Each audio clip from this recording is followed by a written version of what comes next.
Cancer में सबसे बड़ा रोल होता है शनि और मंगल। ग्रहों के आधार पर ही हमें रोग मिलता है। सेक्सुअल लाइफ में कोई प्रॉब्लम होगी तो शुक्र को देखा जाएगा। स्टॉक मार्केट में या बैंक के थ्रू एसआईपी कर रहे हो और एक आप अपने पर्सनल फ्यूचर को और अपने फैमिली फ्यूचर को सिक्योर करने के लिए एक एसआईपी इनटू मेडिकल एस्ट्रोलॉजी अगर करते हो तो वो आपके लिए बेनिफिशियल होगी। उस जमाने के साइंटिस्ट थे, उन्होंने एक विद्या हमें प्रदान की, ज्योतिष विद्या। 12 भावों के अकॉर्डिंग हमारा शरीर डिवाइड किया है ऋषि मुनियों ने। कैला देवी को नहीं जानते हैं, कैला देवी का इतिहास क्या है। लोग बाग बहुत ही कंफ्यूजन होता है कि कैला देवी कौन है। मेडिकल एस्ट्रोलॉजी नॉर्मल एस्ट्रोलॉजी से कैसे डिफरेंट है? तो उन्होंने हमसे कुंडली दिखाई, तो उनकी कुंडली जब देखी तो उनके बच्चे का सर जो होता है वो बना हुआ नहीं था, मतलब पेट में बच्चा था, उनका सर नहीं बन रहा था। डॉक्टर ने हाथ खड़े कर दिए। जितने भी कैंसर के पेशेंट्स हैं उनके लिए शायद ये बहुत इंपॉर्टेंट होने वाला है। हर एक ग्रह का बहुत ज़्यादा रिलेशन है आपकी हेल्थ से। उससे यमराज भगवान से प्रार्थना की जाती है कि हमारे घर में कभी भी कोई भी अकाल मृत्यु ना मरे।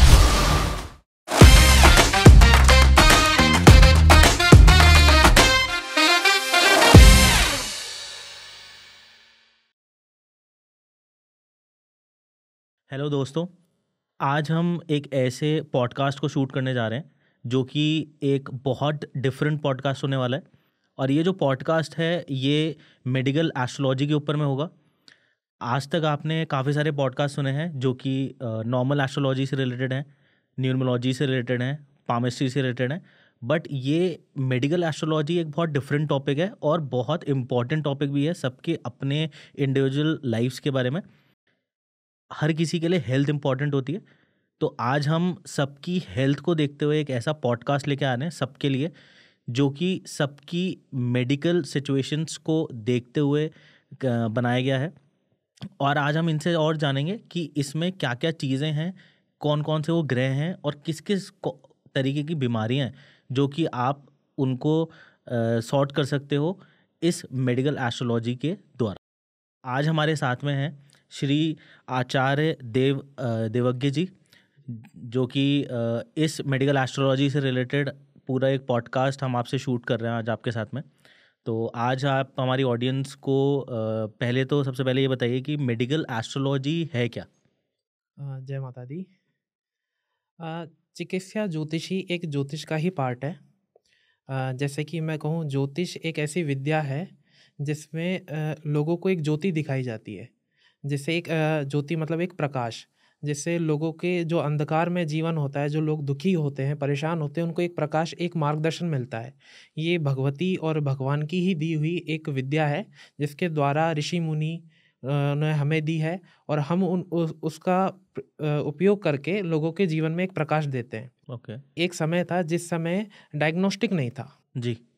ठीक है, तो उस समय बीमारियों का पता लगाया कैसे जाता था? एक ये बहुत बड़ा प्रश्न सामने आता है कि आज तो हम ब्लड से हम कोई भी जांच या इतनी आधुनिक तकनीकी मशीनें आ गई है जिससे हम पता लगा लेते हैं कि रोग कैसे, कौन सा रोग है, आपका ब्लड ग्रुप क्या है, डीएनए टेस्ट कर लेते हैं, XYZ काफ़ी चीज़ें हैं मार्केट में, मशीनरी काफ़ी हैं। लेकिन उस ज़माने में इतना कुछ नहीं था। उस ज़माने में ऋषि मुनि होते थे जिन्हें साइंटिस्ट हम कह सकते हैं। जी। उस ज़माने के साइंटिस्ट थे। तो उन्होंने एक विद्या हमें प्रदान की, ज्योतिष विद्या। तो ज्योतिष विद्याओं में जो नवग्रह होते हैं, जो उसमें विराजित होते हैं, जो उसके 12 भाव होते हैं, उन्हीं के अकॉर्डिंग हमारे जो भी शरीर होता है, वो पूरे नवग्रह हमारे शरीर के अंदर भी विराजित हैं। तो वो ग्रहों के आधार पर ही हमें रोग मिलता है। तो उसके जैसे कि मान लीजिए किसी की शनि की दशा आने वाली है और वो 10 साल बाद शनि की दशा आएगी और शनि उस व्यक्ति की कुंडली में नेगेटिव है, तो उसको जो शनि से रिलेटेड, जो शनि का जो क्राइटेरिया है, उससे रिलेटेड उसको रोग होंगे। तो इसको अगर हम देखें तो मेडिकल एस्ट्रोलॉजी नॉर्मल एस्ट्रोलॉजी से कैसे डिफरेंट है? मेडिकल एस्ट्रोलॉजी इस तरीके से डिफरेंट है। नॉर्मल एस्ट्रोलॉजी में आप सिर्फ ये जानते हैं कि हमारा घर कब आएगा, राइट। कि हमारे बच्चा कब तक होगा, हमारे बच्चे की योग कब तक है, जी। हमारे फाइनेंशियली कंडीशन कब ठीक होगी, मेरा विवाह कब तक होगा। लेकिन मेडिकल एस्ट्रोलॉजी एक चिकित्सा ज्योतिषी है जिसमें हम रोगों का पता लगाते हैं कि इस व्यक्ति के कौन सा रोग है, किस ग्रह के कारण है और उस ग्रह का हम किस तरीके से उपचार कर सकते हैं। जैसे कि एक ज्योतिषी जो होता है वो कुंडली देख करके बता देगा कि इसके ये रोग है व्यक्ति के। जैसे मान लीजिए किसी के चर्म रोग है, चर्म रोग होता है बुद्ध के कारण। क्योंकि बुध जो है स्किन का कारक है, आपके रोम छिद्र का कारक है। ठीक है। ठीक है, अब उस व्यक्ति की कुंडली में बुध जब खराब होगा या जब जब उसकी गोचर में बुध नीच का होगा या अस्त होगा या डाउनफॉल में आएगा, तो उसके देखा होगा आपने कईयों के स्किन प्रॉब्लम होने लग जाती है। अब लोग कहते हैं कि मेरे तो कि किसी के पाँवों में होता है, किसी के फेस पे होता है, किसी का होता है। तो कुंडलियाँ भी सबकी अलग अलग हैं। 12 भाव दिए हैं, 12 भावों के अकॉर्डिंग हमारा शरीर डिवाइड किया है ऋषि मुनियों ने। जैसा जो प्रथम भाव होता है उसमें हमारा फेस बताया गया है, हमारा लगन बताया गया है, व्यक्ति का स्वभाव बताया गया है। ठीक है। द्वितीय भाव में फेस आ गया। ठीक है। तृतीय भाव में व्यक्ति का पराक्रम भी देखा जाता है और व्यक्ति के कंधे भी देखा जाता है, जो कालपुरुष चक्र में दिया गया है। ओके। फिर चतुर्थ भाव में उसका हृदय आ गया, जो चेस्ट अपन कहते हैं। पंचम भाव में उसका पेट आ गया, आपकी आंतें आ गई। ठीक है, फिर छठे छठे भाव में आपके पेट से नाभि से नीचे का हिस्सा आ गया, जैसे एब्डोमेन भी कहते हैं। जी। ठीक है, फिर उससे भी अपन सप्तम भाव में जाएंगे तो आपका गुप्त स्थान आ गया। अष्टम भाव में जाएंगे तो आपकी गुहिया आ गई। ठीक है, नवम भाव में आपकी जांघें आ गई। 10वें भाव में आपके घुटने आ गए। 11वें भाव में आपकी पिंडलियाँ आ गई और 12वें भाव में आपके पाँव आ गए। तो मतलब जैसे ये सारी चीज़ें अभी आपने बताई, तो इससे हम क्या जान सकते हैं, जैसे 9 प्लैनेट्स होते हैं, 9 ग्रह होते हैं अपने जी, एस्ट्रोलॉजी के अंदर में, तो हर एक ग्रह का बहुत ज़्यादा डेप्थ आपके रिलेशन है आपकी हेल्थ से। बिल्कुल है। तो अगर हम इस पॉडकास्ट को आगे बढ़ाते हैं कि अपन इंडिविजुअल हर ग्रह की बात करते हैं, क्योंकि काफ़ी सारे लोग हैं जो कि ये जानने के लिए उत्सुक होंगे कि उनकी हॉरोस्कोप के अंदर में कौन सा ग्रह खराब है, उनको अगर कोई मेडिकल इश्यूज हैं जी, तो वो किस रीज़न से या किस ग्रह से है। तो अपन स्टार्ट करते हैं फर्स्ट, कोई भी अपन ग्रह ले सकते हैं। जैसे कि ग्रहों का राजा होता है सूर्य। कुंडली में उसको पिता कहा है। सभी ग्रहों के ऊपर एक ही ग्रह ऐसा है जो सभी ग्रहों को अस्त करता है। तो जिसके साथ भी बैठेगा वहाँ एक डिग्री का क्राइटेरिया होता है, उस डिग्री में आकर के वो ग्रहों को अस्त कर देता है। तो सूर्य क्या होता है? आत्माकारक ग्रह है। सूर्य आपके बाल हैं। जैसे कि किसी के आजकल ये आपने को देखने को मिल रहा होगा कि बाल कम हो रहे हैं बॉडी में, बॉल तो बाल वो कम हो रहे सूर्य के बिगड़ने के कारण हो रहे हैं। जैसे कि सूर्य का मतलब क्राइटेरिया मैं आपको बताता हूँ। जैसे कि पिता और पुत्र, पिता का स्थान सूर्य को दिया गया है और पुत्र का स्थान शनि को दिया गया है। आप मेडिकल एस्ट्रोलॉजी में बात करें, अगर किसी को मिर्गी आती है तो सूर्य को देखा जाता है और उसमें शनि का भी विचार किया जाएगा, क्योंकि पर्टिकुलर एक ही ग्रह के कारण बीमारियां नहीं आती। जैसे ये जो सूर्य के जो कारक तत्व हैं वो है नेत्र है, क्योंकि ज्योति है, प्रकाश है। आपके आपके बाल हो गए, आपकी हड्डियां हो गई, आपका हृदय हो गया, ये सूर्य के अंदर आते हैं। ठीक है, सूर्य पिता भी है, राजा भी है, आपका सरकारी सेवा भी है, ये सूर्य के अंदर आ गई। अब उसके बाद आता है चंद्रमा। चंद्रमा है वाइट ब्लड सेल्स। ओके। अगर किसी भी व्यक्ति की कुंडली में चंद्रमा और मंगल डिस्टर्ब होंगे जी। तो उसको रक्त से संबंधित बीमारियां होंगी। तो जैसे काफ़ी सारे लोगों को जो ब्लड कैंसर होता है तो वो शायद नहीं, इसमें चंद्रमा। फिर एक ग्रह और जुड़ेगा, इसमें फिर जुड़ेगा शनि, क्योंकि ये योग बनते हैं। जैसे कि आपने राजयोग देखे होंगे, ऐसे ये भी कुछ योग हैं जो हमारी कुंडली में नेगेटिव बनते हैं, जिसके कारण हमें ये वो रोग होता है। लेकिन इसका अब एक प्रश्न उठ के आता है लोगों के विचार में कि उस जमाने में कैंसर नहीं होता था। हाँ, बिल्कुल आता है, ये चीज़ होती। हमने भी सुना है कि लाइक पहले इतना ज़्यादा नहीं सुनते थे। हाँ, अगर होता भी होगा तो शायद बहुत मिनिमम होता था, बट अब ये बहुत ज़्यादा प्रोमिनेंट हो गया। बिल्कुल। तो मैं इसको ज़्यादा तो नहीं, मैं थोड़ा-सा आपको छोटा-सा उदाहरण दूँगा कि आज के समय में आप देखिए कि गुटखा कितने लोग खाते हैं। काफ़ी लोग खाते हैं, काफ़ी सेलिब्रिटीज़ हैं जो उसको एंडोर्स भी करते हैं। काफ़ी लोग खाते हैं, लेकिन उस ज़माने में पान की परंपरा थी। पान के अंदर आता था चूना, जो गुटखे में नहीं मिलता है। राइट। चूना क्या करता है कि कैंसर सेल्स को ठीक करता है। मतलब कैंसर हर बॉडी में है, कैंसर सेल्स हर बॉडी में होती है, ओह! लेकिन इसके हमारे जो ऋषि मुनि थे उन्होंने कुछ इस तरीके से हमको बताया, धर्म को इस तरीके से जोड़ा कि हमारी बीमारियां भी ठीक होती है। जैसे कि व्रत करते हैं, तो व्रत करने से क्या होता है, कैंसर सेल नष्ट होती है। हम भूखे रहते हैं तो कैंसर नहीं पनपता है। नहीं, आज आज के ज़माने में हर कोई नहीं करता। तो जो आजकल जैसे काफ़ी सारे लोग फास्टिंग करते हैं, जो पहले लोग तपस्या करते थे, फास्टिंग होती थी, काफ़ी काफ़ी दिन के उपवास होते थे, शायद मे बी इसीलिए वो चीज़ इसीलिए कम होती थी। दूसरा एक वो चूना खाते थे। चूना खाते थे, ओके।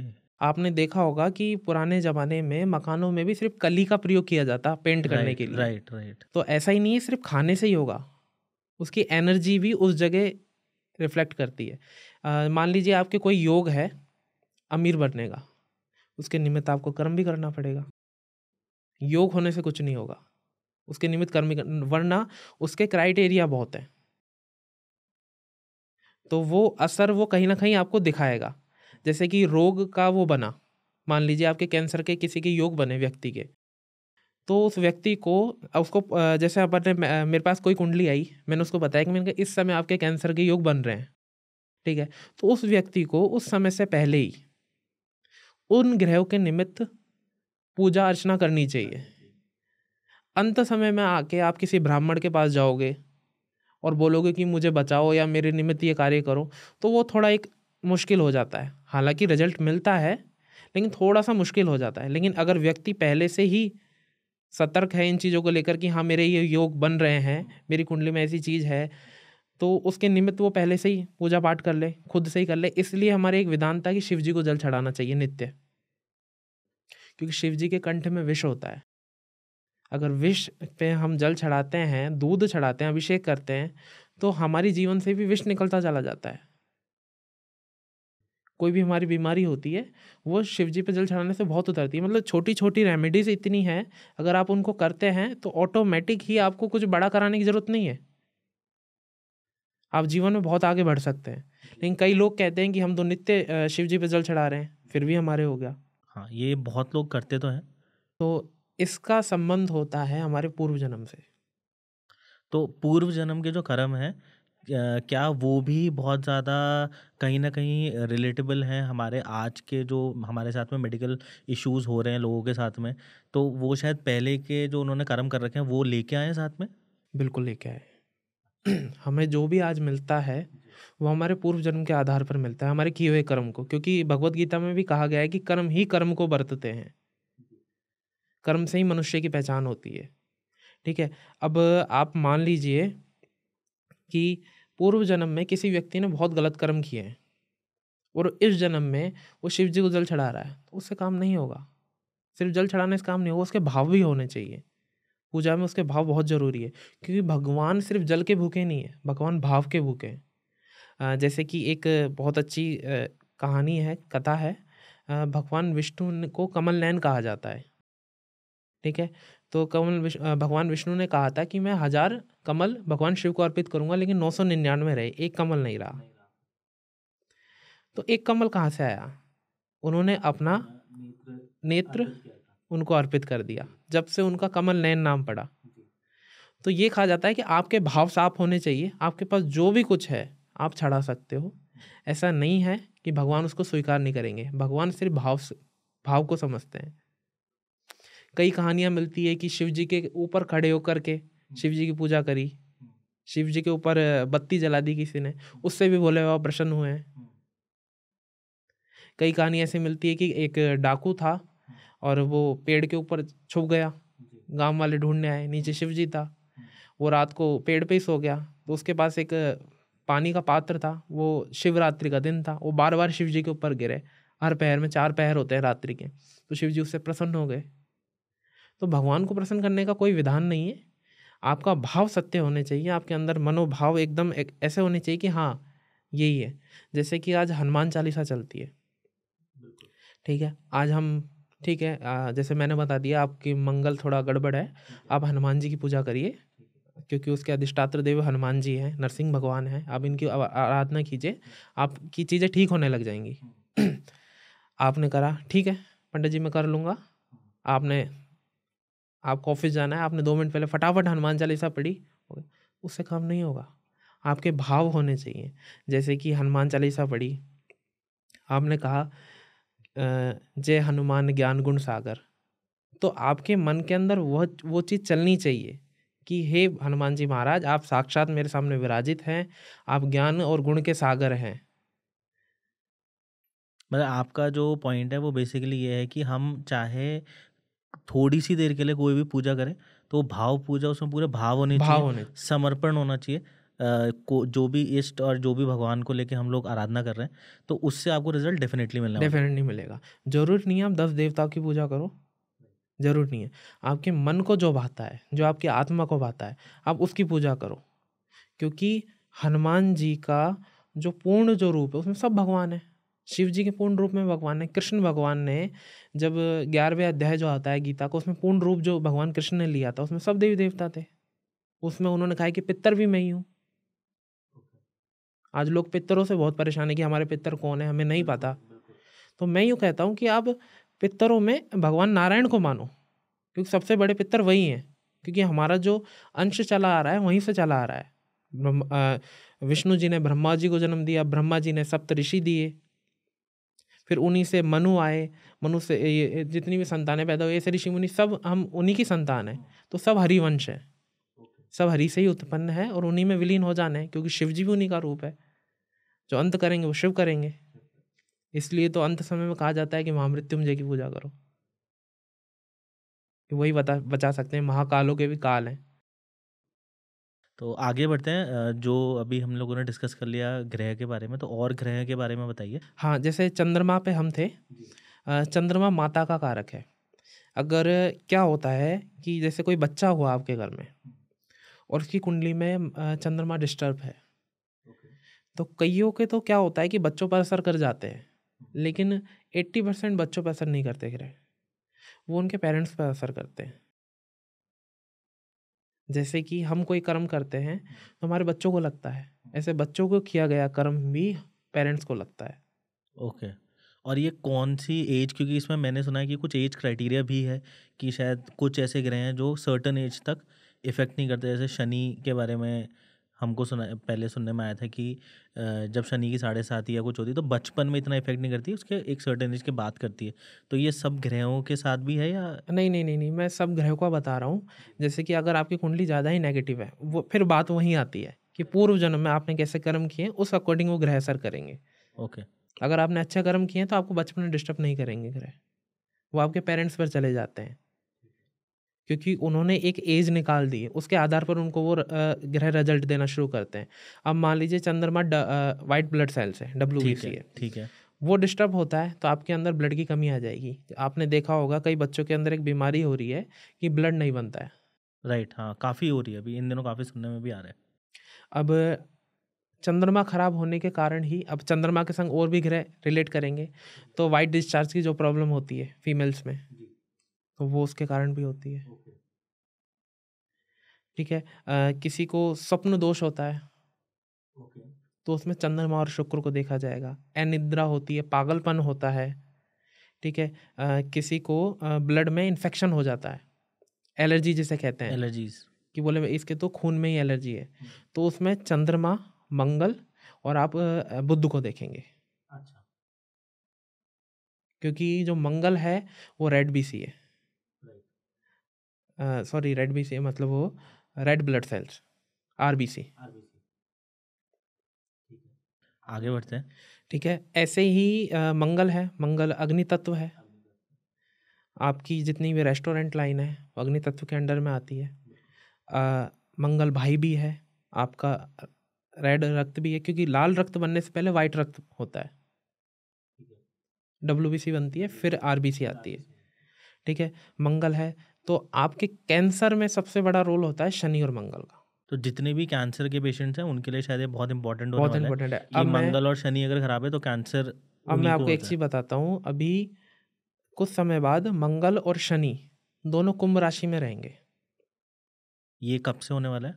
ये अभी थोड़ा टाइम है, 15-20 दिन होंगे, क्योंकि अभी मंगल उच्च का है, मकर राशि में है। वो जैसे ही कुंभ राशि में एंटर करेगा और इनका चंद्रमा से संबंध बनेगा। और भी ग्रह हैं, सबके अलग अलग, कैंसर के भी कई प्रकार हैं, लेकिन मैं नॉर्मल नॉर्मल, हाँ, एक जनरल बता रहा हूँ। पब्लिक के लिए। तो जब कैंसर के योग बनना शुरू होंगे, तो ये अभी जितना हम देख पा रहे हैं शायद ये उससे बहुत ज़्यादा होने वाला है। ज़्यादा नहीं कहूँगा कि मतलब एक ये कैंसर का योग होगा। जैसे कईयों को पता नहीं होता कि मेरे कैंसर है, लास्ट स्टेज में पता चलता है। वो यही योग होंगे कि इस समय लोगों को पता चलेगा कि मेरे कैंसर है। ओ। क्योंकि गोचर जो होता है वो चलता है हमारे और ये जन्म। कब तक टाइम पीरियड चलेगा ये? ये कम से कम आप मान लीजिए 40 दिन, ओके। जब तक मंगल वहाँ रहता है। मंगल 48 दिन रहता है। ऑलराइट। जैसे जैसे मंगल निकलता जाएगा चीज़ें नॉर्मल होती चली जाएंगी। तो ये हर साल ये योग बनते हैं। लेकिन इसको अगर मैं ऐसे कहूँ कि इसके कई प्रकार हैं, ज़रूर नहीं कैंसर ही। कैंसर जब होगा जब आपकी कुंडली में योग होगा। ये अदर चीज़ों पे भी इफ़ेक्ट करता है। हर किसी को कैंसर नहीं होता, ये सिर्फ राइट। उसी को होगा जिनकी कुंडली में योग होगा और गोचर में वो स्थिति बन रही है।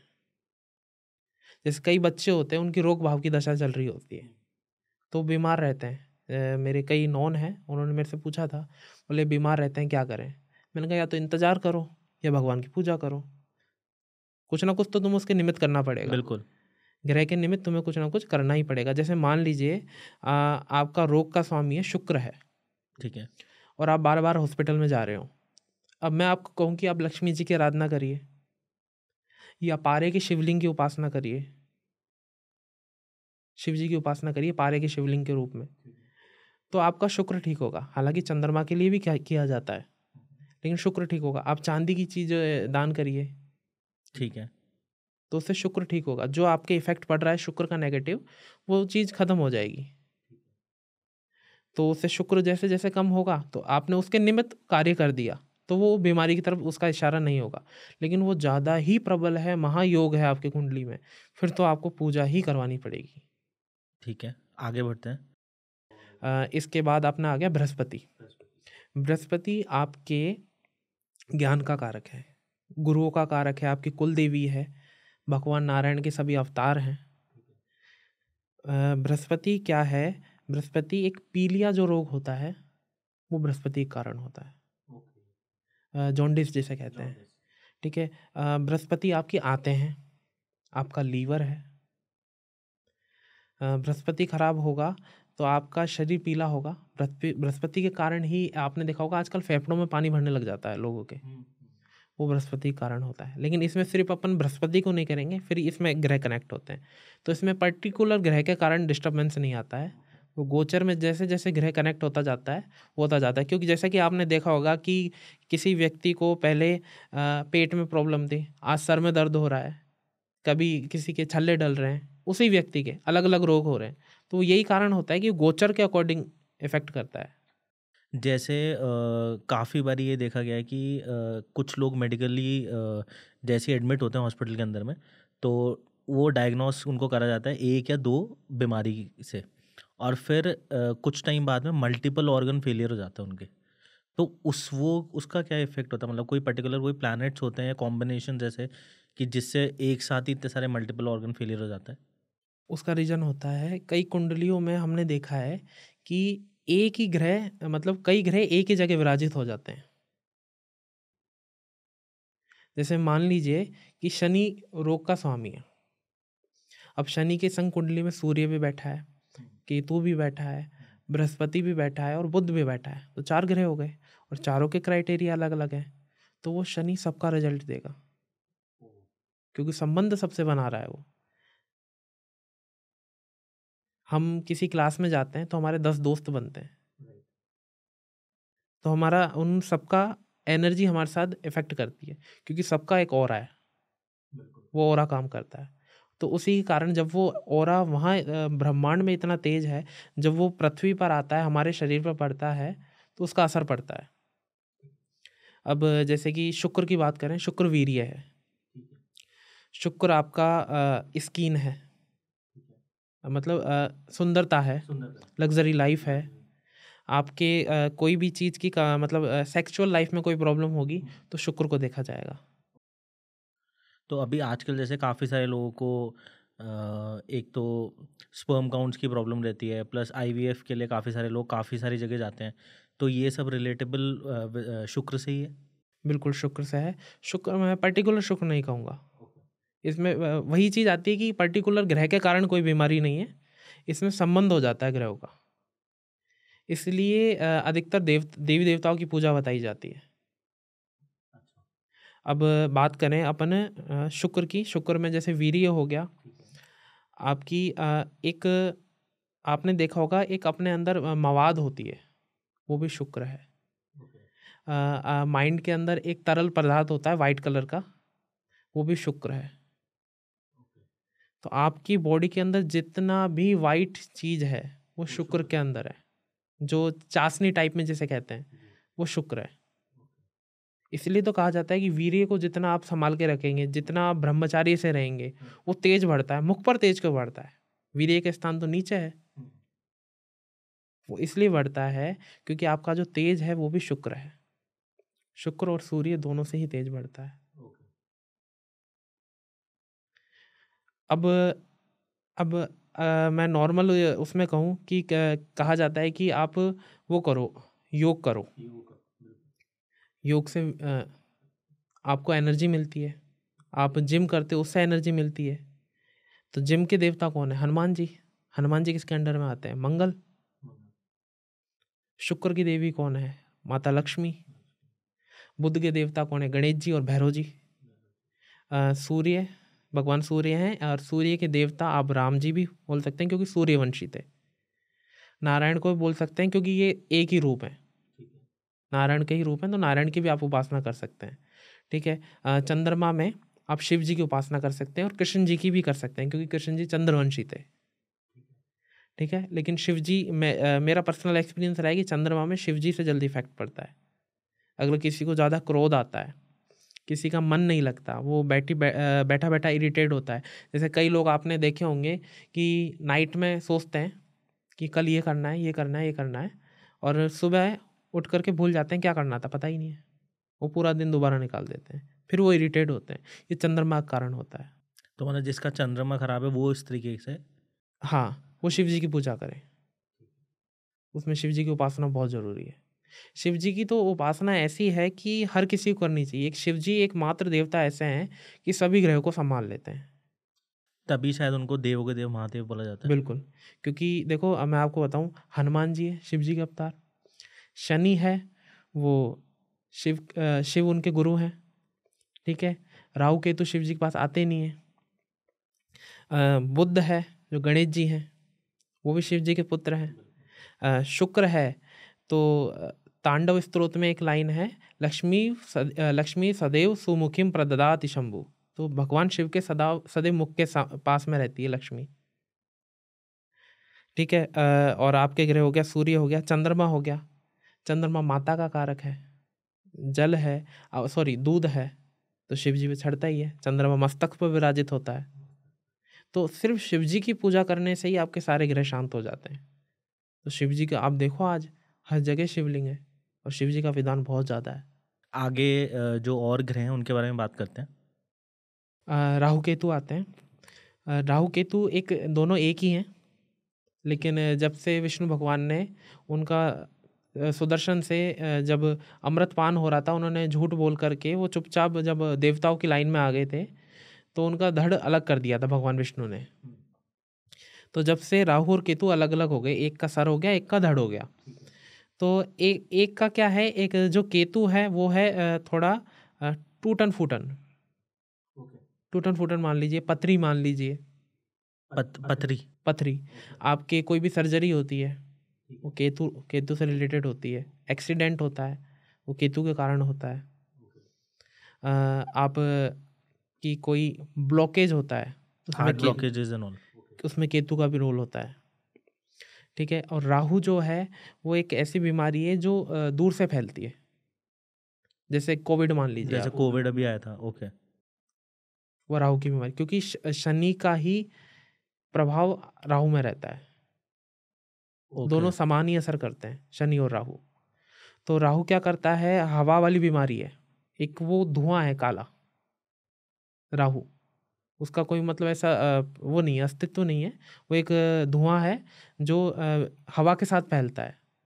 कोई भी स्किनी प्रॉब्लम होगी तो वो जैसे इन्फेक्शन हो जाता है हमें धूल मिट्टी से, बिल्कुल। तो वो राहु को अपन कह सकते हैं। लेकिन इसमें फिर बुध का भी रोल होगा। तो ये चीज़ मतलब कुछ क्राइटेरिया हैं जिनसे रोग होते हैं। अब जैसे मान लीजिए एक रोग होता है कैंसर में कि गांठ हो जाती है। काफ़ी सारे लोगों का है ये भी चीज़ की गांठ, उनको छोटी छोटी गांठें हो जाती हैं, किसी को बड़ी हो जाती है। तो वो होता है बृहस्पति के कारण। तो बृहस्पति अगर खराब है तो होती है वो? बृहस्पति खराब है तो होती है वो गांठ। तो इसलिए कहा जाता है बृहस्पति में एक रेमेडीज है, या अब यहाँ काम करता है आयुर्वेद। ओके। क्योंकि हमारे घर में जितनी भी चीज़ें हैं खाने पीने की, वो सब औषधियों के रूप में भी काम करती हैं, जो रसोई होती है। अब जैसे कि हल्दी होती है, हल्दी जो गीली हल्दी जो आती है, उसकी अगर चटनी बना के खाई जाए तो वो एक तो बृहस्पति ठीक होगा, ऊपर से बृहस्पति से होने वाले रोग ठीक होते हैं। तो एक वर्ड है जैसे वेद और आयुर्वेद, तो वेद आयुर्वेद में से निकला? बिल्कुल, जो वेद है, वेद के ही अंग हैं ये सब, वेद से निकले। जैसे वेद का जो ज्योतिष है वो नेत्र है, एक वेद भगवान है, उनको जो नेत्र है उसको कहा गया है ज्योतिष। ऐसे ही आयुर्वेद है। आयुर्वेद में आज आप देख लीजिए कितना नाम कर रहा है। बिल्कुल। तो ज्योतिष सिर्फ मेडिकल पे ही ख़त्म नहीं हो जाता। ज्योतिष मेडिकल एस्ट्रोलॉजी है, आपका मौसम विभाग, क्योंकि बारिश कब होगी ये ज्योतिष के आधार पर बताया जा सकता है। पहले इसी तरीके से इसी प्रोडिक्शंस हुआ तरीके करती से थी। बिल्कुल। भूमि के अंदर कहाँ पानी है ये ज्योतिष के आधार पर बताया जाता है। एक वो नारियल को लेके भी बिल्कुल, एक्सपेरिमेंट करते हैं लोग। नारियल के, हाँ, कि जैसे ही वो नारियल अपनी शेप चेंज करता है बिल्कुल, तो वो आपको बता ये देता है कि गाँवों यहाँ में पे करते हैं, गाँव या में आज भी करते हैं। लेकिन ये वही चीज़ है कि ये थोड़ी गुप्त हैं, इनको उस समय की, जैसे कि आज होता है ना कि जैसे कि अपन गिलास में पानी पीते हैं, ये राइट। ठीक नहीं है। क्योंकि एक ऑरा होना चाहिए, इसका कोई ऑरा नहीं है। जो लोटा होता है उसका एक ऑरा होता है, गोल होता है, तो उसके अंदर एनर्जी घूमती है। उसको अपन जब ग्रहण करते हैं तो वो इफ़ेक्ट करता है, लेकिन ये इफ़ेक्ट नहीं करता। तो जैसे चंद्रमा के लिए काफ़ी जैसे लोग बोलते हैं कि चांदी के गिलास में पानी पीना चाहिए, और अगर आपको बृहस्पति सही करना है तो आप चाहे ग्लास के अंदर में एक सोने की चेन डाल दो रात में, और वो जैसे ही आप सुबह निकालते हो उस चेन को तो वो सोने का तत्व भी उस पानी में आ जाता है, फिर आप पीते हो तो शायद आपको उस वो बेनिफिट देता है। तो ये बातें कहाँ तक सही है? हाँ ठीक, धातु काम करती है। जैसे मान लीजिए एक समय था जिसमें कांसे के बर्तनों में खाना खाया जाता था। तो कांसे के बर्तनों में एक एनर्जी होती थी, क्योंकि हमारे जो शरीर है पंच तत्वों से ही बना हुआ है। तो पंच तत्व हमारे अंदर है और हम उन तत्वों को ही ग्रहण नहीं करेंगे, क्योंकि सिर्फ पूजा, मैं क्या कह रहा हूँ कि हमारे ऋषि मुनियों ने कई क्राइटेरिया में हमें बांट दिया है। एक पूजा हो गया, एक आयुर्वेद हो गया, कि पूजा एक रेमेडीज तो चल रही है, मान लीजिए आप बीमार है, रेमेडीज चल रही है, लेकिन ऐसे मना थोड़ी करेंगे कि आप डॉक्टर को मत दिखाओ। उस ग्रह से रिलेटेड कुछ जड़ी बूटियाँ होती हैं। जैसे शनि है उससे रिलेटेड जड़ी बूटी है, बृहस्पति है उससे रिलेटेड एक जड़ी बूटी है, जैसे हल्दी मान लीजिए, बृहस्पति का ही वो है, तत्व है। तो इसको इस तरीके से हम देख सकते हैं क्या कि जितने भी ग्रह हैं उनसे रिलेटेड सारी औषधियाँ या जड़ी बूटियाँ आपको अवेलेबल है, बिल्कुल और अवेलेबल। उससे आप अपनी सारी चीज़ें ठीक कर सकते हो बॉडी की। जी, जैसे कि अजवाइन है, कहा जाता है कि आप उसको दिन में लीजिए 12 बजे, रात में मत लीजिए, रात में लोगे तो पित्त बढ़ाएगा। तो ये चीज़ें थोड़ा सा असर करती हैं। जैसे पहले के लोग जो दादाजी वगैरह जो नानी जी वगैरह हुआ करते थे, तो वो इस तरीके से होम रेमेडीज़ करते थे अपने डे टू डे खाने के अंदर में ये सारी चीज़ें, जैसे अभी अभी आपने अजवाइन का वो एग्जांपल दिया, तो जैसे रोटी आटा लगता था तो वो अजवाइन का लगता था और फिर उसकी रोटी बनती थी। तो वो शायद वो सारी रेमेडीज़ पहले लोग अपने आप ऑटोमेटिकली करते ऑटोमेटिक रहते थे, करते थे, जो आज की डेट में शायद लोग नहीं कर रहे हैं, नहीं तो कर। शायद इसलिए प्रॉब्लम्स बढ़ रही हैं। आप ये देखिए, जैसे दीपक, हम दीपावली पे दीपक जलाते हैं, इसके पीछे साइंस क्या है? इसके पीछे साइंस है, जो ओजोन जो परत है वो दोबारा रिकवर होती है एक दीपक जलाने से। ओके। ये कितना बड़ा साइंस है, हमारे ऋषि मुनियों ने हमें कहाँ जोड़ा, कि कितने घर, कितने हिंदू इसको जलाते हैं, क्योंकि पूरा हिंदू राष्ट्र था पहले। बिल्कुल बिल्कुल। तो जब सब जलाते हैं तो वो ओजोन परत रिकवर हो जाती है। उस समय पटाखे नहीं होते थे, लेकिन ये तो आज अभी कुछ सालों से ही आए हैं लेकिन पटाखे आज तो। क्या होता है, जितना हम शुभ काम करते हैं ना, उससे ज़्यादा तो हम पॉल्यूशन फैला देते हैं। वो पूरा मतलब कोई रिजल्ट दिखने को नहीं मिलता। जैसे कि मावस पे जो दीपावली आती है, मैं थोड़ा सा तंत्र का टॉपिक छेड़ना चाहूँगा। दीपावली आती है, दीपावली पे एक चौमुखा दीपक जलाया जाता है। बिल्कुल जलाया जाता है, कॉर्नर्स में जलाते हैं घर के। बिल्कुल कॉर्नर्स हाँ, में जलाते हैं। तो लोग वक्त डरते हैं कि क्यों जला रहे हैं। चौराहे पर 4 मुँह का दीपक रखा जाता है। वो क्यों रखा जाता है? लोग वक्त डरते हैं या तो यार टोटका कर गया। तो मेरे को लगता है कि ये लैक ऑफ नॉलेज के कारण हो रहा है ये। तो उसका विधान है, वो कोई नेगेटिविटी नहीं है, और हर घर में ये जलना चाहिए 4 मुँह का दीपक। क्योंकि ये दीपक जलाया जाता है जो यमराज जो होते हैं, धर्मराज जो होते हैं, यम जो देवता हैं, उनका दिन ही वो है। रूप ओके। चतुर्दशी जिसे कहते हैं। रूप चतुर्दशी। उस दिन रूप चतुर्दशी भी होती है, छोटी दीपावली भी कहते हैं उसे हम, रूप चौदस भी कहते हैं। तो उस दिन वो दीपक जलता है, और उस दिन से 3 दिन तक जलता है। और उसको अपने घर से दक्षिण दिशा में बाहर निकल के दक्षिण दिशा में दक्षिण कोने पर उसको रखा जाता है। उससे यमराज भगवान से प्रार्थना की जाती है कि हमारे घर में कभी भी कोई भी अकाल मृत्यु ना मरे। इसलिए उस दीपक का विधान है। वो भी एक देवता है, नेगेटिव थोड़ी है। पूजा हर देवता की बताइए। तो उस समय उसकी आराधना की जाती है कि हमारे घर में कोई भी अकाल मृत्यु से ना मरे। तो ये हर कोई कर सकता है? कोई भी कर सकता है, लेकिन वो पर्टिकुलर दिन है उसके लिए। जो आपने अभी बताया हाँ, वही दिन पे अब उसको उसको करना चाहिए। लोग बाग समझते हैं कि नहीं, ये तो चौमुखा दीपक जला गया और ये हो जाएगा, वो हो जाएगा, ये क्या है, वो लड़ने लग जाते हैं। और जो चौराहे पर जो दीपक जलता है, जो कहते हैं कि पत्तल लगा के पूरा उसको सजा करके चौराहे पे जलाया जाता है, वो होता है स्थान देवता का। स्थान देवता मतलब जो रक्षक होते हैं, द्वारपाल होते हैं। द्वारपाल में आपके गणेश जी भी हैं, आपके भैरव जी भी हैं, और हनुमान जी भी हैं। ये तीनों ही द्वारपाल हैं। आपने देखा जाए तो हनुमान चालीसा में मिलता है उदाहरण, हनुमान जी द्वारपाल हैं राम जी के। गणेश जी माता जी के द्वारपाल हैं। संकट आ गया लेकिन गर्दन कटा ली, लेकिन अपने पिता को भी नहीं अंदर आने दिया। और भैरव जी जिन्हें कहा ही जाता है क्षेत्रपाल, तो वो भी द्वारपाल है। तो उन्हीं के लिए कि हमारे कॉलोनी में चौराहे होते हैं, चौराहा जो होता है या जो भी स्थान होता है, उस जगह वो दीपक जलाया जाता है कि उस स्थान की रक्षा हो। कोई भी, क्योंकि मावस बहुत बड़ी रात होती है, नेगेटिविटी जितनी भी आत्माएं होती हैं, ब्रह्म राक्षस होते हैं, योगिनियाँ होती हैं, ये सब एक्टिव होती हैं एनर्जी। इसलिए कहा जाता है कि जितने भी तांत्रिक साधक होते हैं उस समय तपस्या करते हैं। उनके लिए वो बहुत ज़्यादा प्रोमिनेंट और इम्पोर्टेंट होती है। बहुत इंपॉर्टेंट होती है। तो रक्षा के लिए वो दीपक जलाया जाता है, एक देवता की उपासना के लिए। क्योंकि स्थान की प्रधानता बताई गई है हिंदू धर्म में, तो भैरव जी का स्थान कहाँ है? चौराहा ही तो है। वही वही स्थान है, उसी जगह विराजित होते हैं। लेकिन फिर उसको भी नेगेटिविटी से देखा जाता है कि ये तो टोटका हो गया। वो टोटका नहीं होता है। ये आई थिंक कि बहुत ज़्यादा लोगों को क्लियर नहीं है, इसलिए शायद ये नेगेटिविटी हाँ, लोग उसको ले लेते हैं। अब इस जो आपने अभी इन्फॉर्मेशन दी, शायद काफ़ी लोगों को क्लियर होगा कि क्यों करा जाता है। बिल्कुल। आगे बढ़ते हैं हम हमारे उसमें जो बात कर रहे थे ग्रहों के बारे में। जी। तो 9 ग्रहों के कारण ही रोग होते हैं। 9 ग्रह ही हैं। जैसे शनि आपके तंत्रिका तंत्र है, नस है। ठीक है। जितनी भी आपकी बॉडी में नस है वो सब शनि के अंडर में आती है। शनि डिस्टर्ब होगा, एक शनि का क्या है, लंगड़ा के चलता है शनि थोड़ा सा। तो शनि अगर आपकी कुंडली में डिस्टर्ब है तो आपके पाँव में दर्द होगा। ओके। मतलब जिस तरीके से जो ग्रह है उसी के अकॉर्डिंग आपका स्वभाव होता है। तो जैसे हम काफ़ी सारे लोगों को देखते हो हल्का सा ऐसे इस टाइप से चलते हैं, तो वो शायद शनि शनि के खराब कारण है, तो होता इस है। चक्कर में। ओके।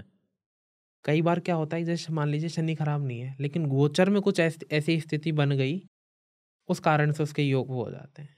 और कई बारी कोई मेडिकल इश्यूज उनको कुछ और हुए और उसके बाद में उनके पैर में थोड़ी सी लचक आ गई, तो इसको किससे रिलेट करेंगे? इसमें भी शनि से रिलेटेड होगा। क्योंकि कहीं ना कहीं आजकल आपने देखा होगा कि बहुत से केस आ रहे हैं कि नसों से संबंधित। आप क्या ब्लॉकेज मान लो, हाँ, वो कुछ बोलते हैं कि जैसे नसें हैं तो इनमें कुछ थोड़ी सी फूटनी जैसे भी होती है। नहीं नहीं नहीं नहीं, मेरे कहने का मतलब किसी मतलब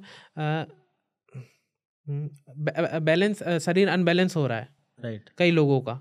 जैसे किसी के एकदम से पाँव में दर्द होने लग जाता है, कमर में दर्द होने लग जाता है, नसें दब जाती हैं, लोअर बैक पेन होता है लोअर तो। बैक पेन होता है। ये नसों के कारण होता है क्योंकि शनि डिस्टर्ब चल रहा है। शनि की जो दृष्टि है वर्तमान समय में मेष राशि पर है, ठीक है। और मेष राशि किसकी है? मंगल की है। मंगल रक्त का कारक है। जब तो आपकी ब्लड और आपके वेन्स दोनों। और मंगल रक्त का कारक है, चंद्रमा जो है फ्लो का कारक है, बहना। तो फ्लो भी रुक गया, ब्लड भी इशू आ गया, और नसों में तो प्रॉब्लम हो अब ही गई। कहीं से ब्लड रुक जाएगा तो शून्यपन तो आएगा ही। राइट। तो वो ग्रह गोचर का कारण होता है। कई बीमारियां होती हैं जो हमारे भी कंट्रोल में नहीं होती हैं, हम उसे कंट्रोल नहीं कर सकते, लेकिन जहाँ तक हो सकता है कई चीज़ें हैं जिनको सुधारा जा सकता है। अगर एक पहली चीज़ आपकी दिनचर्या सुधरे तो आप बीमार नहीं होंगे। कुछ मान लीजिए आपके योग हैं, उसके निमित्त आप खुद ही पूजा पाठ करते हैं, अपने जीवन में डालते हैं, तो वो देवता आपकी रक्षा करते हैं। तो इसको इस तरीके से भी लोगों को हम बता सकते हैं कि अगर आप अपना मेडिकल एस्ट्रोलॉजी जैसे दिखाते हो और उसके बाद में आपको चीज़ें पता लग जाती कि शायद मेरे 2 साल 3 साल या 10 साल 15 साल बाद में ये कुछ इश्यूज आने वाले हैं, तो मैं उसकी प्रिपरेशन बहुत टाइम पहले से या बहुत साल पहले से ही स्टार्ट कर दूं, जिससे वो जो इफ़ेक्ट है, जो सपोज़ 100% आने वाला है, उसको मैं रिड्यूस करके 25% तक ले आऊँ, जिससे मैं काफ़ी सारी चीज़ों को कंट्रोल कर पाऊँगा। बिल्कुल, जैसे मैं साधारण भाषा में बताता हूँ आपको, उदाहरण देता हूँ। जैसे कि आजकल लोग बाग एसआईपी करते हैं SIPS। कि मेरी बेटी की शादी होगी, उसके लिए मैं एसआईपी में इन्वेस्ट करने लग जाता हूँ। तो ऐसे ही है कि मेरे ये योग बन रहा है, इसके निमित्त मैं ये कार्य कर लेता हूँ, तो वो मेरा योग तो बनेगा, चीज़ें भी होंगी, लेकिन एक ही होता है कि ट्रक से एक्सीडेंट हो और एक साइकिल से ही हो। आप सेफ हो जाते हो, एक दीवार आ जाती है एक एनर्जी की कि उसके निमित्त आपने काम कर दिया। तो फ्यूचर को प्रूफ करने के लिए कि एक तो आप स्टॉक मार्केट में या बैंक के थ्रू SIP कर रहे हो, और एक आप अपने पर्सनल फ्यूचर को और अपने फैमिली फ्यूचर को सिक्योर करने के लिए एक SIP इनटू मेडिकल एस्ट्रोलॉजी अगर करते हो, तो वो आपके लिए बेनिफिशियल होगी। बेनिफिशियल होगी। ओके, तो मतलब इनमें जितने जितने कॉम्बिनेशंस हर किसी के अलग अलग इंडिविजुअल चार्ट्स में होते हैं, उस हिसाब से और वो प्रिडिक्शंस निकलती चली जाती है। निकलती चली जाती है। आप एक ऐसे स्थान से आते हैं जो कि बहुत ही प्रोमिनेंट है, और बहुत मान्यता है वहाँ की। वो स्थान है श्री कैला देवी माता का। बिल्कुल। और ये जो स्थान है ये मैंने सुना है कि ये करौली में है और ये भरतपुर में भी है, 2 भरतपुर स्थान हैं। में भी है। बट जो करौली वाले हैं उनकी मान्यता बहुत ज़्यादा है। तो आप उसके बारे में थोड़ा सा बताएं। देखिए, कैला देवी के 2 स्थान हैं, लेकिन जो लोक प्रचलन में ज़्यादा है, जो लोग बाग जिसे ज़्यादा जानते हैं कैला देवी का नाम आते ही, तो वो सुना जाता है करौली। है देवी एक ही, दोनों एक ही हैं, एक ही देवी के 2 स्थान हैं। जो प्रथम प्रकट स्थली है, वो है भरतपुर क्षेत्र में, जो भरतपुर रियासत का मंदिर है, वर्तमान समय में देवस्थान विभाग में है। और जो दूसरा जो मंदिर है, वो प्राइवेट है, वो राजाओं के अंडर में है, जो वहाँ के राजा पाल हैं। तो वो करौली स्थान दूसरा है। यहाँ भगवती जो है वो है महालक्ष्मी के साथ, और वहाँ जो भगवती कैला देवी हैं वहाँ चामुंडा के साथ है। अब महालक्ष्मी को आप जानते हो, ये विष्णु की अर्धांगिनी है, माया की देवी है, धन धान्य की देवी है। और कैला देवी को नहीं जानते। कैला देवी का इतिहास क्या है, लोग बाग बहुत ही कन्फ्यूजन होता है कि कैला देवी कौन है, कहाँ से आई है, क्योंकि नाम से भी नहीं पता चल रहा। तो कैला देवी स्वयं कालिका का रूप है। स्वयं काली कंकाली जो होती है, उन्हीं का रूप है कैला देवी। मतलब रौद्र रूप बोल सकते हैं इसको। मेरे मायने में कह सकते हैं काली माता कोई रौद्र रूप नहीं है, बहुत सौम्य रूप है। क्योंकि अगर आप देखा जाए तो उनके अंदर एक ममता है, काली माता के अंदर। क्यों? क्योंकि जैसे ही शिव जी उनके चरणों के नीचे आए थे, जी। माता शांत हो गई थी अपने को देखकर। जैसे ही भैरव रूप में आए, बटुक रूप में, तो भी माता शांत हो गई। तो मेरे को लगता है कि माता के अंदर ममता बहुत है। सिर्फ आप उसका एक नज़रिए से मत देखिए कि वो काली है, काली नहीं है वो। उसके अंदर ममता बहुत है, सिर्फ गुस्सा ही नहीं है। तो हमारी जो भगवती है कैला देवी, वो भरतपुर क्षेत्र में है। भरतपुर से 30 किलोमीटर दूर भरतपुर बयाना रोड पड़ता है दक्षिण में। भरतपुर से दक्षिण की ओर चलते हैं तो कैला देवी का स्थान पड़ता है जंगल के अंदर। ओके। इसमें मैं एक चीज़ और ऐड करना चाहूँगा। आप हमारे जो ऑडियंस उनको ये भी बताइए जयपुर से कितनी दूर है और कैसे पहुँचा जा सकता है? जयपुर से ये 165 किलोमीटर पड़ता है। जयपुर से आप निकलेंगे तो बालाजी आता है, मेहंदीपुर बालाजी जो बहुत फेमस है। उससे आगे चलेंगे तो महुआ आता है, और महुआ से 9 किलोमीटर आगे चलने पर वीर भूसावर का रोड आता है अंदर, राइट हैंड पे कट होता है। तो वहाँ से वो कैला देवी पास पड़ता है। अगर आप भरतपुर से जाएंगे तो थोड़ा सा घूम के जाना पड़ता है, उसमें 40-45 किलोमीटर का फेर आ जाता है। और मैं ये भी चाहूँगा कि एक आपसे डिस्कशन हो रहा था पहले हमारा, तो आपने एक स्टोरी बताई थी कैला जी। देवी मंदिर की। वो स्टोरी आप हमारी जो ऑडियंस है ना उनको बताइए कि क्या प्रभावना है और क्या एक्चुअली में एक्चुअल स्टोरी जो है ना वो आप बताइए। देखिए, भगवान कृष्ण के जन्म का ही भगवती का प्रकट स्थान है, क्योंकि भगवती का कोई जन्म नहीं है। भगवती अनंत लोक से है, जब कोई नहीं था, भगवान भी नहीं थे, उससे पहले से भगवती है। लेकिन अगर कहा जाए कि उस स्थान पर कब प्रकट हुई भगवती, तो उसको द्वापर युग कहा जाएगा, ओके। जब कृष्ण भगवान का जन्म हुआ था। जिस समय कृष्ण भगवान का जन्म हुआ था वो 8वें पुत्र थे। कंस को पता था कि पुत्र आने वाला है। माया, भगवान की माया ऐसी थी कि कंस भी सो गया, सारे दरवाजे खुलते चले गए। भगवान कृष्ण का जन्म हुआ, उनके पिताजी उनको लेके गए माता यशोदा के पास। अब कहा जाता है, गांव में कहावत है कि बच्चों से पीट करके नहीं सोना चाहिए, और माता यशोदा महामाया से पीट करके सो रही थी। तो उस समय वो भी भगवान की माया थी, पीट करके सुलाना। तो कृष्ण भगवान को वहाँ रखा और महामाया को वो लेके आए। जब वो अंदर लेके आए तो सारे ताले दोबारा लगते चले गए। जो भी उनके प्रहरी थे वो दोबारा होश में आते गए। कंस भी होश में आ गया। कंस को जब बच्चे की किलकारी उठी तो उनको लगा बच्चा हो गया। कंस दौड़ता हुआ आया तो देवकी जी ने कहा कि ये तो कन्या है भाई, ये कन्या है, इसका क्या करेगा। बोले आकाशवाणी झूठी साबित हो गई, है ना। तो वो नहीं माना, बोले कोई बात नहीं, 8वां पुत्र ही तो था, मैं तो इसको भी मारूंगा। तो उसने टांग पकड़ के उठाया और पत्थर से पचीठा मारने की कोशिश करी। इतने में ही भगवती अष्टभुजाधारी रूप में महालक्ष्मी के रूप में प्रकट हुई। तो कंस भी हिल गया, क्योंकि वो भी देवी का ही उपासक था। कंस हिला तो उसने देखा, हे भगवती आप कौन है।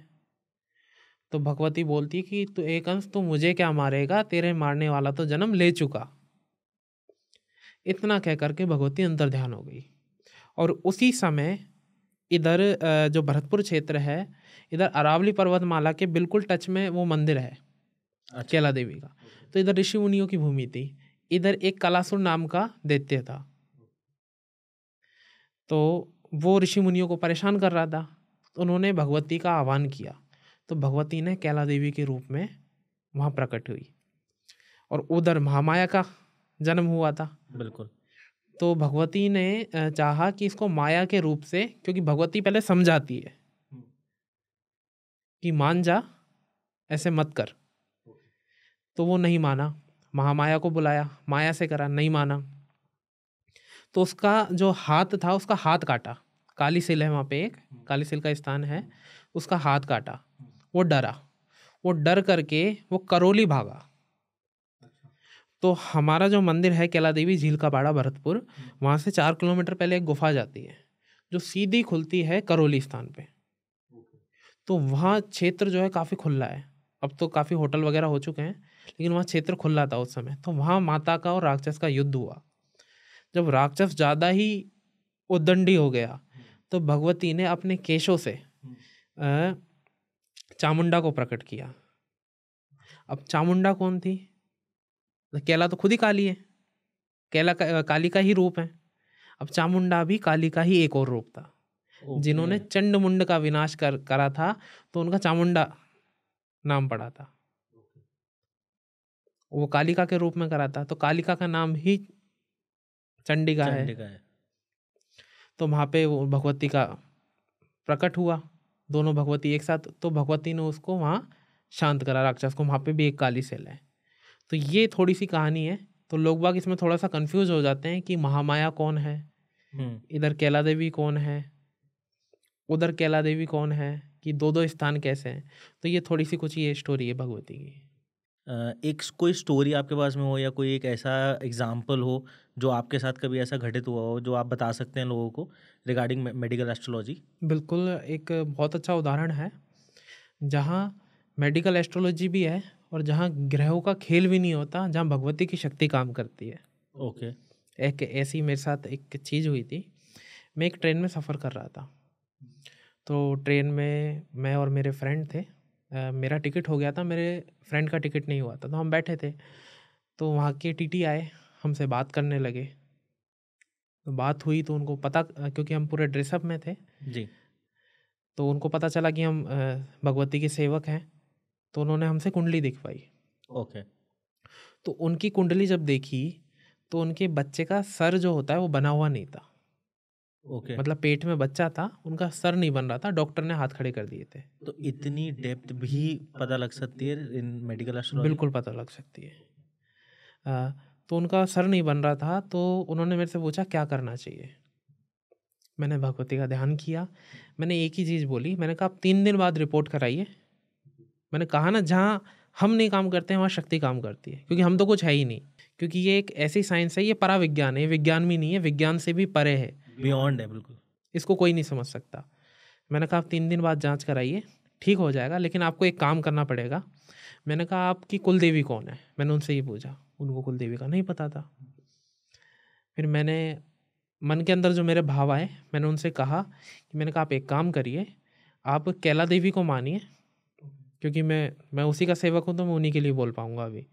तो आप उनको मानिए, सब कुछ उन पे छोड़ दीजिए, आपके बच्चे को कुछ नहीं होगा। 3 दिन बाद आप रिपोर्ट कराइए, लेकिन आपको वहाँ ढोक लगाने जाना पड़ेगा। ओके। अगर आपका बच्चा एकदम स्वस्थ होता है तो आपको वहाँ ढोक लगाने जाना पड़ेगा। ठीक है, हम आ गए, उन्होंने मेरा नंबर लिया, सब चीज़ें बातें हो गई, निकल गए। 3 दिन बाद उन्होंने जांच कराई। मैंने ग्रह के अकॉर्डिंग बताया था कि 3 दिन बाद जांच क्यों करानी है, वहाँ मेडिकल एस्ट्रोलॉजी थी। उन्होंने जांच कराई, रिपोर्ट एकदम नॉर्मल आई। आज बच्चे का जन्म हो चुका है, एकदम स्वस्थ है। और वो भगवती के दर्शन करने आए। उन्होंने कैला देवी को ढोक लगाया। अभी कुछ समय पहले उनका फ़ोन आया था कि उनके बच्चे के जड़ूले उतरवाने हैं, तो वो उस लिए भी आएंगे अब। ओके। तो एक खुशी भी मिलती है कि जहाँ ग्रह काम नहीं करते हैं वहाँ भगवती, क्योंकि इनके आगे तो सब नाचते हैं। बिल्कुल। तो ये अनंत शक्ति। और मेडिकल एस्ट्रोलॉजी की बात करें, जैसे आपने कहा कि सर भी पता लगाया जा सकता है, तो मैं कहता हूँ कि मेडिकल एस्ट्रोलॉजी एक ऐसी चीज़ है जहाँ आपने देखा होगा कि कई लोगों के बच्चे नहीं हो पाते।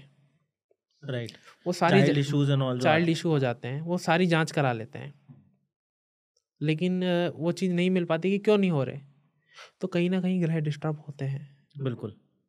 ग्रहों से पता लगाया जा सकता है। जहाँ हर चीज़ फेल हो जाएगी, वहाँ ये पराविज्ञान काम आएगी। तो जैसे काफ़ी सारे लोग हैं जिनको काफ़ी सारी प्रॉब्लम्स होती है मेडिकली, वो काफ़ी सारे डॉक्टर्स के पास जाते हैं, अलग अलग सिटीज़ में भी जाते हैं, कुछ अलग अलग स्टेट्स में भी जाते हैं, आउट ऑफ इंडिया भी जाते हैं, डायग्नोज भी हो जाता है, चीज़ें पता भी लग जाती हैं शायद इसलिए है, बट तब भी रिजल्ट उनको नहीं मिलता। तो ये भी सारी चीज़ें ग्रह ही कराते हैं? बिल्कुल ग्रह ही कराते हैं। हमारे संग जो भी होता है वो सब ग्रह हमसे नचाते हैं, लेकिन ग्रहों को नचाने वाली शक्ति अलग है। अगर आप पूजा करते हैं, पाठ करते हैं, आप खुद ही जो भी आपके इष्ट हैं उसका भी पता आप कुंडली से लगा सकते हैं। तो इसमें क्या ये कहना सही होगा कि अगर आपको लाइफ में कोई भी प्रॉब्लम्स आ रही हैं हेल्थ इश्यूज से रिलेटेड, क्योंकि जी अभी हम लोग हेल्थ के बारे में बात कर रहे हैं बिल्कुल। इसमें, तो ये सारी प्रॉब्लम्स अगर आप स्पिरिचुअलिटी की तरफ जाते हो, भक्ति की तरफ जाते हो, और आप कोई भी जो भी आपके इष्ट हैं उनको आप मानते हो, उनकी सेवा करते हो, उनकी आराधना करते हो, तो ये सारी प्रॉब्लम्स आपको धीरे धीरे इफेक्ट उसका कम हो जाता है? आप जैसे मान लीजिए आप उस ग्रह की उपासना भी नहीं करते हैं और आप अपने इष्ट की उपासना करते हैं, उससे भी ग्रह असर कम हो जाएगा। लेकिन आपके अंदर भाव और आपकी पूजा दोनों शुद्ध होने बहुत ज़रूरी है। कि ऐसा नहीं कि मुझे पैसा मिल जाए और मैं लक्ष्मी की पूजा कर रहा हूँ, उससे काम नहीं होगा। राइट। अपने लालच को एक तरफ रखना पड़ेगा, समर्पित होना पड़ेगा। तो समर्पण इसमें सबसे बड़ी चीज़ है। एक बार देवताओं के पीछे लगना पड़ता है, जब एक बार वो आपसे प्रसन्न हो जाते हैं तो फिर वो आपके पीछे आते हैं। थैंक यू सो मच, बहुत अच्छा लगा ये आपके साथ ये हमारा पॉडकास्ट करके। एंड आई होप ये जो पॉडकास्ट है ये आप सब लोगों को भी बहुत अच्छा लगा होगा। फ्रेंड्स, अगर आप ऐसे और इंटरेस्टिंग पॉडकास्ट सुनना चाहते हैं, देखना चाहते हैं, और ऐसी इंटरेस्टिंग इंस्पायरिंग स्टोरीज़ सुनना चाहते हैं, उसको समझना चाहते हैं, तो हमारे चैनल को सब्सक्राइब करिए और लाइक करिए। Thank you so much.